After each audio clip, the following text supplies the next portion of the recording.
everybody. It's Debbie Cowan with Prime Lending, and I am so honored to finally have the infamous Jimmy Cooke, who is the founder of the Cooke team at eXp Realty here in Ocala. Welcome, Jimmy. Thanks for having me. Listen, I can't even tell you guys how much fun it is to work with Jimmy. We have definitely gone through quite a few challenges, but you know, there is something to be said about having a dream team put together, because I enjoy working even when I put up my little sign when you call that says it's a great day to leave me alone. I got it just for you. But I enjoy working with your clients, and you're so invested in making sure everything goes well. Not many people out there do that, and it is always evident when I'm working with you that you've got your best interests of your clients. Well, thank you so much. Yeah, we take a lot of pride in our clients and really trying to help them get the ball across the finish line and get their dreams made. Yeah, so. And you're a great partner for us. We love it so much that you're how invested you are in crossing those barriers, you know, that most people would stop, you know, and getting those things done. So whether it's the easiest deal on earth or the Are there any of those anymore? There are still some. Yeah. Few and far between. You must be setting up somewhere else. But you always go the extra mile. Thank We you. appreciate that for our clients. Yeah, We really do. yeah. Well, it's definitely a partnership, and I mean, if I had to tell you that the majority of the time I'm kind of left stranded on the island to figure it all out, it's nice to have someone that works with me, and I can say, hey, we need this, or we need that, or this is where we're struggling, and you come right out and go, and you're always so positive. So you always give me that reason to be very encouraged and know that we're going to get through it. So I appreciate you too. And Sarah, by the way. Yes. So let's talk a little bit about how you got in with eXp and how you got into real estate, and you and your wife Sarah. Tell me a little bit about that. Yeah, so I actually worked, I got out of college, I moved up here, I worked for the local YMCA for 7-8 years, and then I ended up transitioning to mortgages and insurance with a State Farm agent here in town. Oh, you were in mortgages? Yep. For now quite I some know time. why you're trying to tell me how to do my job No, all the get time. out of here. I know a little bit, but not as much as you. I like to just bounce ideas off to see if they're still floating around in the world. Right, you know? right. Now I know who I'm dealing with. I didn't know the mortgage side. Yeah. So. I didn't do a whole lot, but I did Yeah. enough to kind of keep going. Yeah. And then in insurance, and then I was offered an opportunity to kind of start looking at State Farm as a career, becoming an agent. But it was going to take me out of Ocala, and I really love this town. You know, I love the people in this town. I moved back from college to be in this town, and I love it so much. So I didn't want to move away from people that knew me, loved me already, and also just all the things that this town has to offer. Right, your sphere of influence is huge, especially being with the YMCA, right? Sure, absolutely. What'd you do there? So I was the program director for many years. We grew programs for kids and camps and sports and aquatics and things like that. Helped to do the expansion project of the Y. It was a capital campaign that we did. Left right as they were starting to do the construction to go over and work for State Farm. But it was great, and then I returned back to the YMCA. Was the chairman of the board of directors over there for a couple of years. Oh wow! Yeah, so great organization over there. Well, because you're in real estate now, which is completely different. I mean, when you transferred over to real estate, how long ago was that? It was about 4 years ago. I was kind of at that point where I was going to have to move out of town or figure something else out, and my wife Sarah was like, "Hey, you should come do real estate with me." She had decided after many years working at the hospital in the surgical in the operating room that she wanted to find a different path. Fell in love with real estate and tried to encourage me over. I told her no a bunch of times, but then she finally got me to come over, and I told her I'd give her 6 months. Well, I started it, and I fell in love with it. I was going to say she knew what was going to be good for you. Yeah. So we can always say that Sarah knew best. Yeah. Sarah knew best. Yeah, we'll say that. Okay. We'll say that. Because I know it's hard work. I know it's a lot, especially getting into it and Absolutely. starting up. But I think with your sphere of influence out there, and people that you know, I mean, I think that helps you a lot. People know who you are. They know what kind of guy you are, and I mean, every time you close a deal, I know that you probably are remembered for the future business from that client as well, and their family and friends and all that, because you're just a solid, truly invested agent, and that's few and far between. Yeah. Yeah. Well, I appreciate that. Yeah. So, because you're very familiar with the Ocala market and kind of the surrounding counties here, what are some of the new construction phases, developments that you're seeing out there that you know think are good for people, especially with families? Sure. Yeah, I mean everybody's building right now, as you can Yeah, see, I especially mean, in the they're southwest side everywhere, of town. right, You know, right. they're going up like crazy, and you have your big box stores like your Lennar, your DR Horton that are building great communities that are over by Liberty Middle School. Right, you know, right. and the one that community that we just bought in, you helped us purchase, is Colessa Township. Right. A great community, very family friendly, very family oriented. So I love that one. Freedom Crossing, Freedom Preserve over by Liberty is a new construction. Who's the builder on that one? It's DR Horton It and is DR also Horton, yeah. Lennar. Lennar. They're both over there. And then also, I mean, I was in Ocala Preserve yesterday. They have some great homes up there as well. Yeah, they do. Yeah, Yeah. and it's not a lot of people remember it was when it was Trilogy 55 only 55 and Now up it's only. Now it's all- everybody. yeah. So Which was smart to take, especially where that's located. Yeah, for that's sure, a good- yeah, we needed something over there if it was all family. for sure. exactly. Yeah. So people who are looking for gated communities, things like that, are you into the 55 plus communities as well? I do. I love helping people relocate and kind of do it. That's why I was in Ocala Preserve yesterday, Right. helping some folks from New York. He's actually a fellow EXP agent, but doesn't Oh. know anything about Florida, so he enlisted my services to kind of help him out. We went and saw Top of the World and a couple other places, and he ended up settling on Ocala Preserve because of the amenities there Yeah. and everything, and the yard maintenance being included. So Yeah, yeah. he gets to kind of do it and live his life, and Well, and don't there have to you worry go. about painting, you know. There you go. Well, let me know a little bit about how you or why you decided to go into a team atmosphere. So you founded the Cooke team with EXP. What was your thought and what was your desire of actually doing a team? Yeah.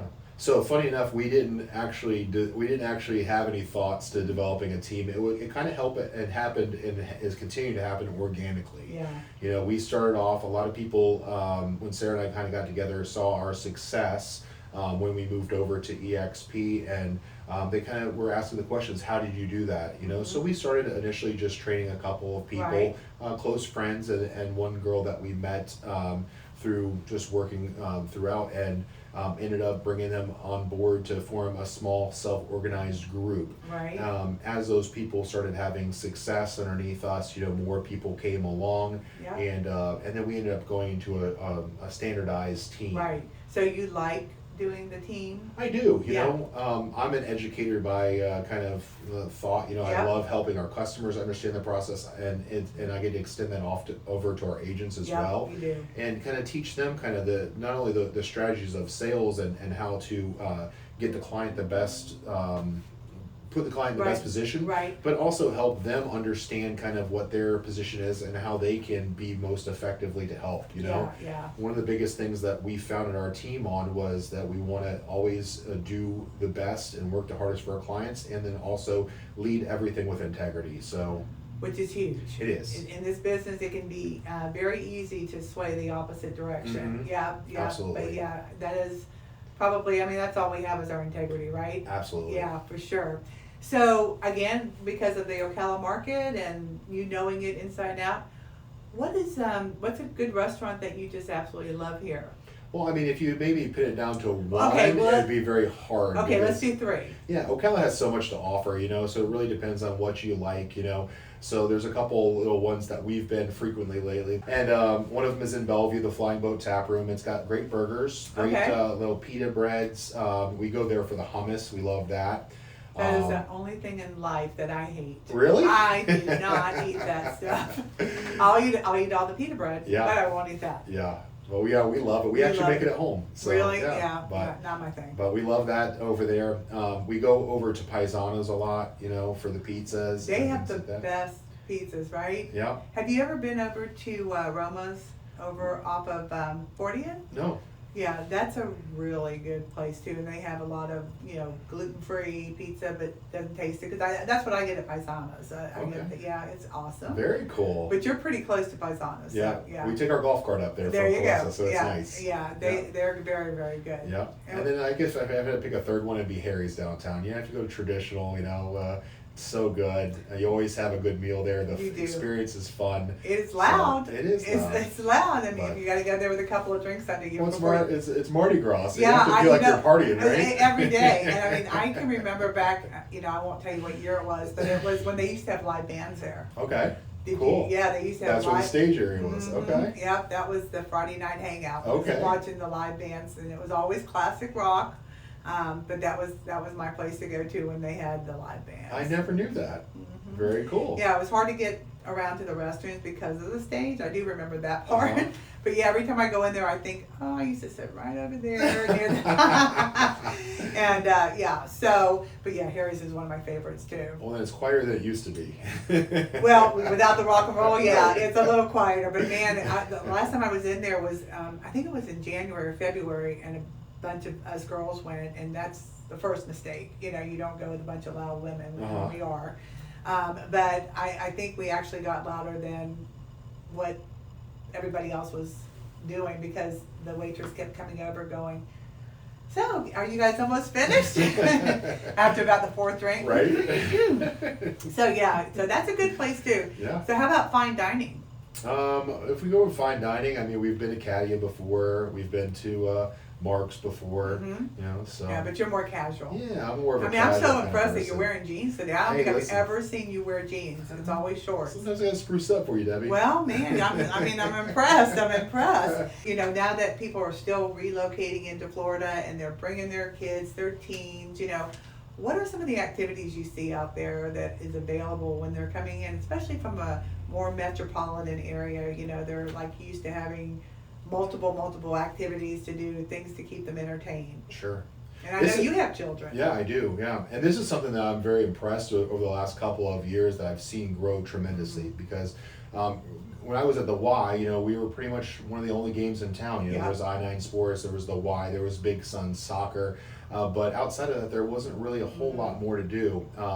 MCYFL has always been a Right. part of it too. My son played that. Yeah, my son does too. Yeah, so but it's a great. It's great to see the growth. So we have so many programs out there now for sports and activities. We have the Fast Aquatic Swimming and Training Center that's in Colessa Township. Tell me a little bit about that, because is that available for everyone? So it is available for swim teams. It's available for community residents, and then they do meets and things like that They do, there. yeah. But they do have summer camps right now. So my son's going to go next week to the swimming camp, cool. and that's available for anybody Okay. that can come in and use it. And they do also have memberships. So if Okay. you want to come in and do a membership for swimming or a membership for the workout, you can Yeah. do that. But it's great. It's a indoor-outdoor facility, 2 Olympic-sized pools. Wow. And then you should really kind of you should go one time and catch a meet there, because it's very impressive. Yeah. When Purdue University and Florida Really? State and Florida and Ohio State come in and they have a swimming meet there. Wow, Yeah, I it's didn't very know cool. that they were bringing it into outside. Wow, that's Yeah. very cool. It is very cool. Yeah. So then you have that, and then the thing that we like to do is get out of town sometimes too. So there's a lot to do here, but then everything in Ocala is so close. I think that's what the big draw to Ocala Yeah, I is. think is so too. You go to Gainesville and watch a Gator game, whether Yep. you root for them or not. You can go down to the beach, either coast, within an hour and a half. Right.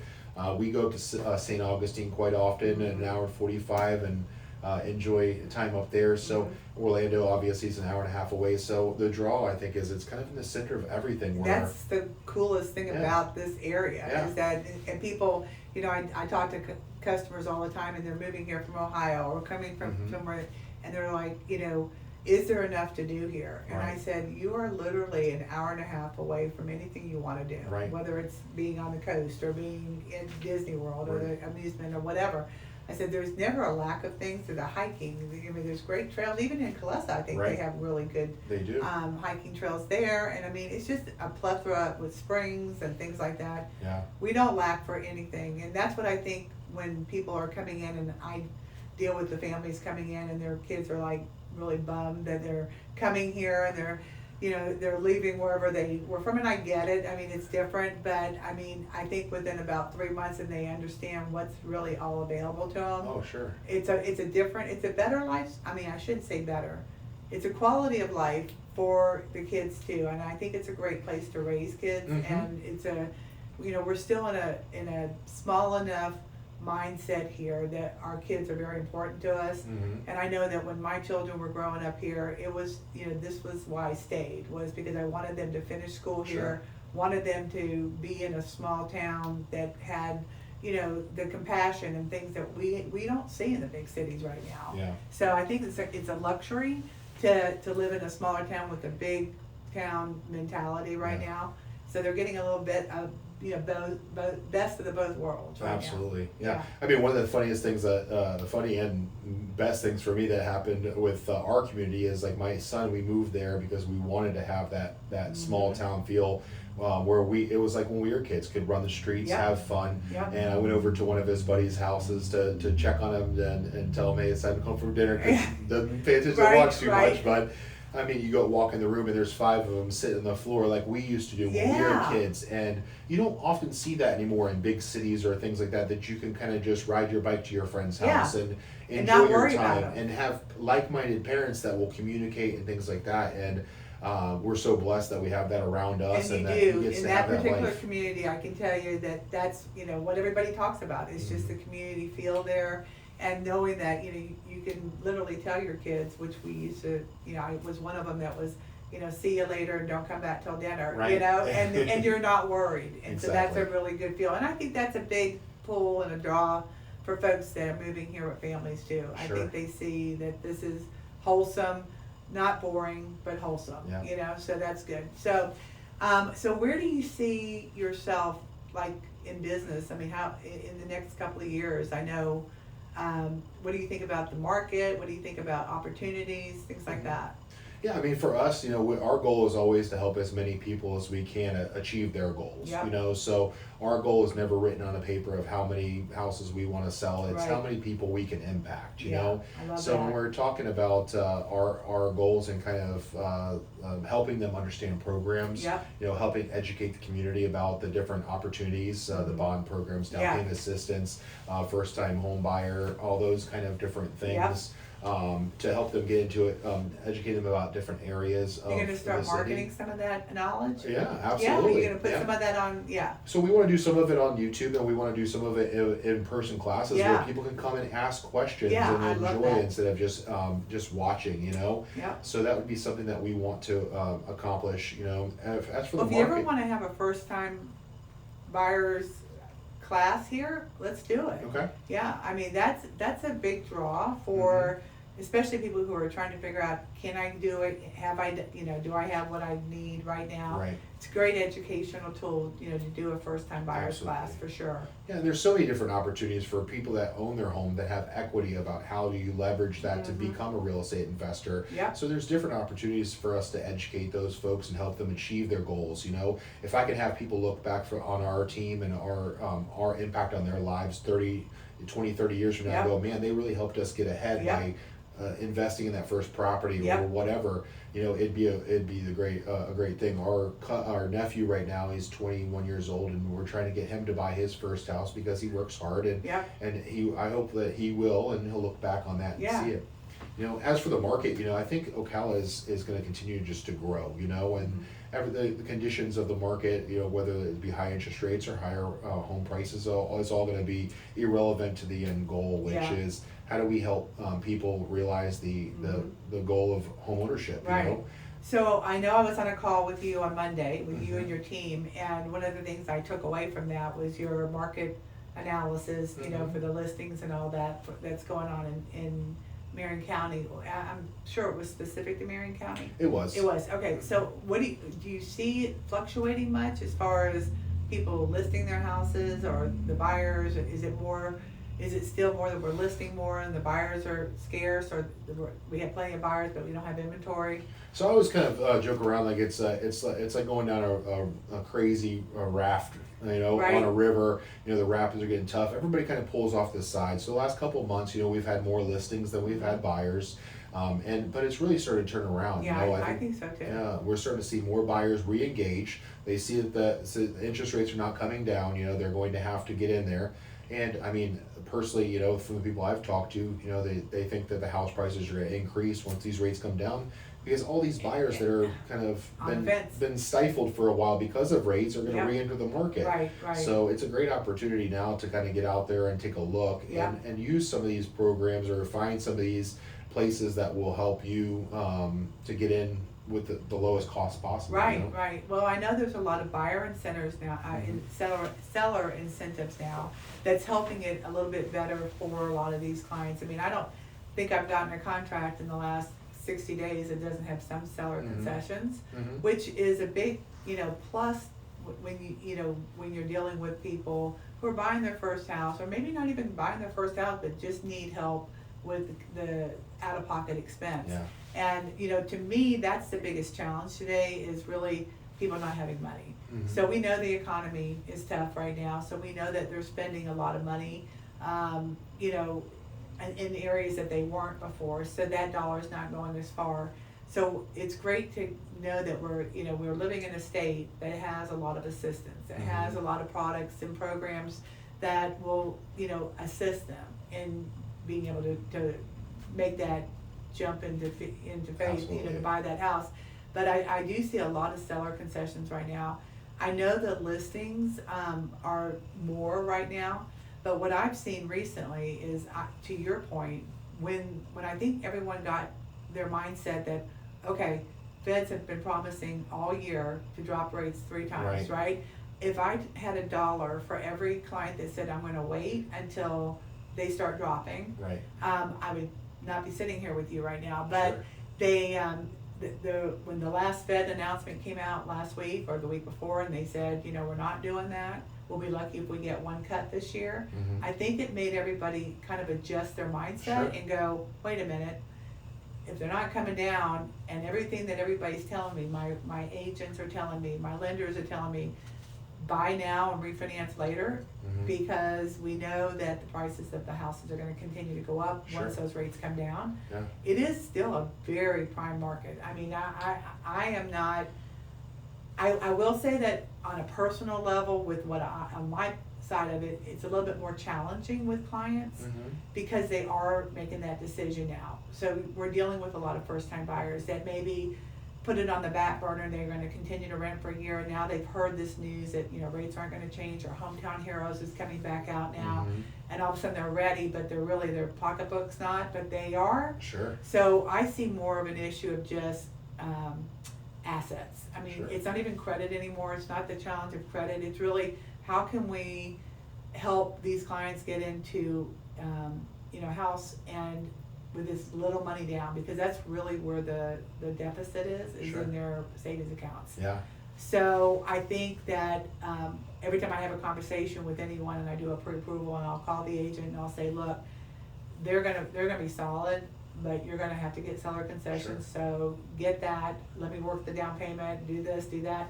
But there are ways, I mean, we can definitely get people into their homes now. Absolutely. Yeah. Yeah, as long as it's a smart decision, I mean, it's great for them, because you gotta think of the flip side, those people are probably now getting ready because their rent has gone up. Yeah. To a point where it's insane. I It's mean, crazy. they have to find a way to work it out, and if they're gonna be paying the same either way, as long as it's a smart decision, and again, it goes back to the integrity of making sure you're not just throwing somebody in a house that can't afford it. Right, yeah, know, we don't but, wanna make them destined to fail. Right, Yeah, exactly. that's for sure, yeah. But I mean, if we can find them a place that they can live and build equity and be able to refinance later and lower that payment, they're not It's a caught in that win-win. cycle of having increasing rents every month, Hey. and not having something that they can call theirs and have something that's gonna build equity. Right, So, well, not only that, but just think about all the sellers who are buying these houses or did buy them 3 years ago, and they've got tons of equity in it, they don't wanna run them anymore. Exactly. So they're knocking them out on the street and saying, you've got 6 months to move out, because I wanna get my return of investment back. Absolutely. So there's a lot of that as well. Uh-huh. So, and then I know you deal with a lot of investors, and that seems to be becoming very prevalent. I know you've only been in real estate for 4 years, and I've been in it for just a little bit longer. Just as bad. But I do see that the investors are really coming out now. I mean, even if it's someone that, has had, I just talked to someone before you walked in, he's, done 8 conventional loans this year, buying investment properties. Mhm. And I remember that back in 2010, maybe really, where they were all coming out and Mhm. buying and flipping. But a lot of them are buying them to retain and have that monthly cash flow coming Sure. in, that rent income coming in.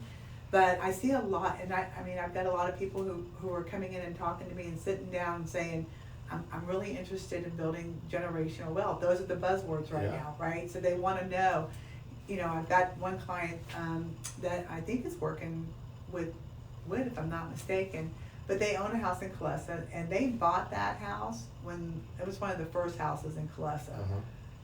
You would die if I told you what they paid for it. Sure. But they've got a lot of equity in it. Mhm. And so, you know, they're really smart, young couple, and they really know that they have this big asset here for them, and they want to rent it out, and they want to, you know, buy a bigger house now. So there's a lot of talk about these even younger couples saying, I know my money's not doing well here, I'm not saving enough, I'm not doing enough, but I got all this equity, why don't I build it with Yeah, leverage this? it. Leverage it, Yeah, for sure. absolutely. Yeah, so we're seeing a lot of that. You've seen a lot of one-off people Yeah. wanting to buy? Absolutely. Yeah. Well, we just did one, right? Yeah. Yeah. Your favorite guy, I can't Mhm. think of it, Pepper. Mhm. Yeah. Yeah. We're just doing. And he's just wanting to, you know, Yeah, just leverage what you have and help yourself get in a better position in life. You know, it's Yeah. not all about 401ks, even though those I feel like They're those doing are good. important Yeah, and they're yeah. good. But diversifying. You have to and- diversify and right now, Yeah, yeah. real estate's a great vehicle to do that. So yeah. we're seeing a lot of those folks that are using that strategy, and then we're seeing a lot of folks that are just leveraging the fact that so many people are moving to Ocala. Yes. I think the CEP came out a couple of months ago and said that it was like 240 some people per week are moving Yes. to Ocala, and the expectation is that Ocala is going to grow from 380 to 500,000 people Yes. over the next 7 years. Yeah. So it shows why the development's coming in here, and the people investment, that are yeah. the people that are able to and in a good position where they're not going to hurt themselves financially, it'd be behoove them to invest in Mhm. something and to kind of capitalize on some of those people Absolutely. moving to Ocala. Especially when you've got programs where you can do the investment program and you really just kind of offset the rent market value based off the payment. Yeah. So there are a lot of options out there for Mhm. these first-time investors or the long-term investors, Right. the ones that have been doing it for a while. Because you Absolutely. work with a little bit of a, I do both, You yeah. do, I mean, yeah. I've done some debt service stuff, and Yeah. I've done some just conventional rented out and Yeah. go kind of stuff. Yeah. So, yeah. well, I am so excited that you came in, and I know that your team and you know, leading it is just a great team. So I would recommend anyone that needs to buy or sell, contact this guy here or his team. And, you know, I can tell you I've been privileged enough to work with them, and everything that we talked about today is right on. There's no hidden agendas here. It is truly from my heart that I say they're a great team. So thank you, Jimmy, for coming in. Appreciate it. So honored that you finally got here and did this with me. So here's to the next one. Yeah.